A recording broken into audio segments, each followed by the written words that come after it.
Salut à tous et bienvenue sur notre chaîne.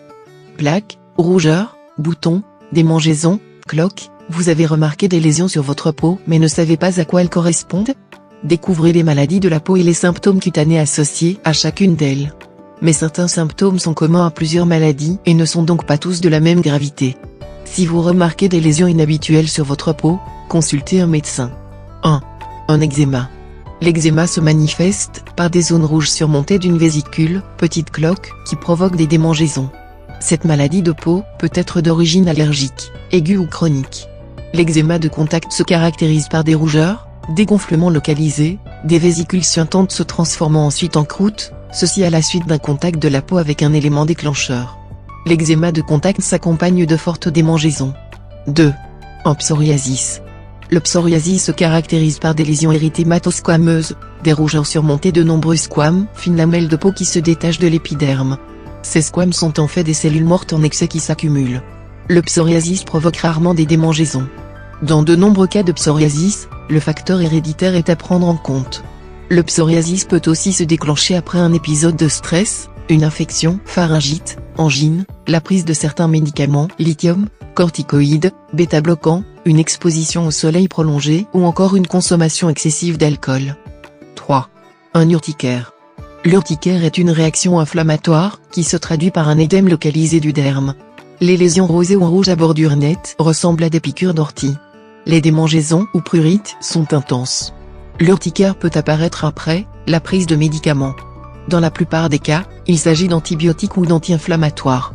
C'est ce qu'on appelle les urticaires médicamenteuses. L'ingestion de certains aliments et substances additives.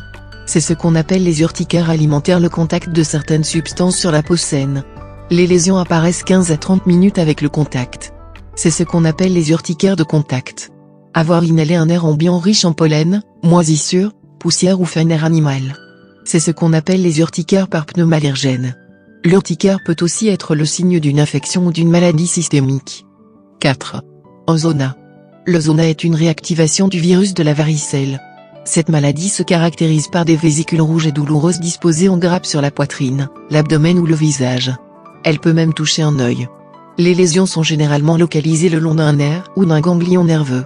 Le zona n'est pas contagieux mais le liquide se trouvant dans les vésicules est très contagieux, il contient des particules du virus de la varicelle. Une personne qui touche ce liquide sans jamais avoir eu la varicelle peut l'attraper. Le zona est lié au virus de la varicelle. Sa réactivation survient quand le système immunitaire est affaibli par une infection, un cancer ou encore une maladie neurologique. Un traitement de radiothérapie ou de chimiothérapie peut aussi faire apparaître un zona. D'autres symptômes comme des maux d'estomac, des maux de tête et de la fièvre peuvent signer la présence d'un zona. 5. Un carcinome. Le carcinome est une tumeur maligne de la peau. On distingue les carcinomes épidermoïdes des carcinomes basocellulaires. 1.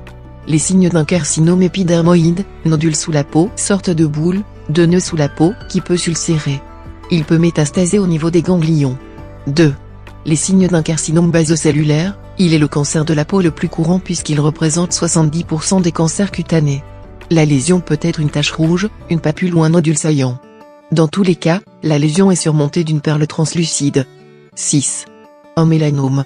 Le mélanome est une tumeur maligne de la peau.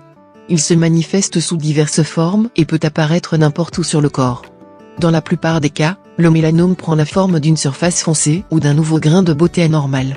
D'autres siègent sur un grain de beauté, une tache de rousseur, une tache de naissance ou une tache colorée déjà existante. Pour identifier un éventuel mélanome, appliquez la règle de Lapgd. Asymétrie, seule une partie du grain de beauté change d'aspect et se distingue singulièrement du reste.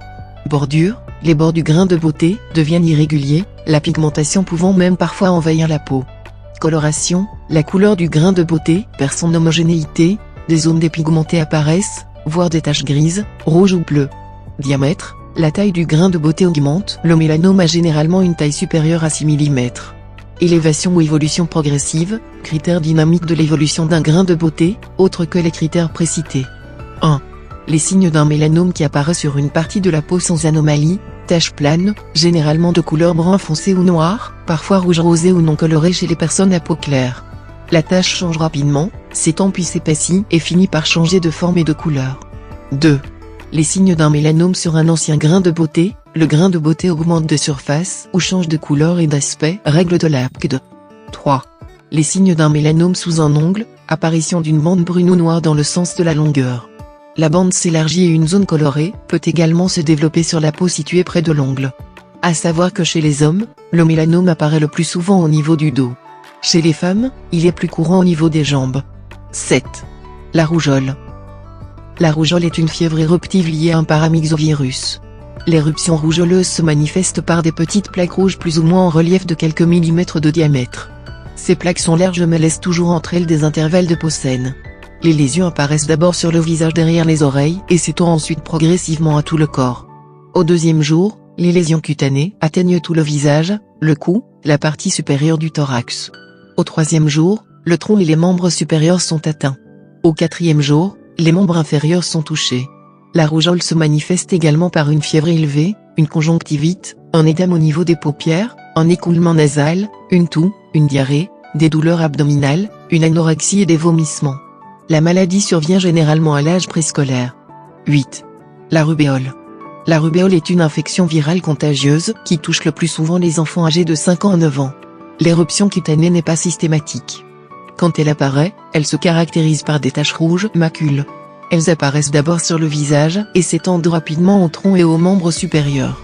La fièvre modérée, les douleurs musculaires et articulaires et des adénopathies cervicales, ganglions palpables dans la région du cou sont aussi des symptômes de la rubéole. 9. La scarlatine. La scarlatine est une infection bactérienne peu contagieuse qui touche l'enfant de 5 à 10 ans. Elle est causée par un streptocoque. Elle se manifeste d'abord par une fièvre soudaine de plus de 38,5 degrés Celsius, des frissons, des douleurs au niveau de la gorge, des maux de ventre et des vomissements. Ces premiers symptômes sont comparables à ceux de l'angine. Viennent ensuite les symptômes cutanés, qui se caractérisent par une éruption rouge, diffuse sans intervalle de peau saine. Elle touche les extrémités des membres, paumes des mains et plantes des pieds et la zone autour de la bouche. Les lésions prédominent au niveau des plis de flexion, genoux, coudes, aines et peuvent entraîner des démangeaisons. N'oubliez pas de partager, commenter, liker la vidéo et de vous abonner sur notre chaîne. À bientôt.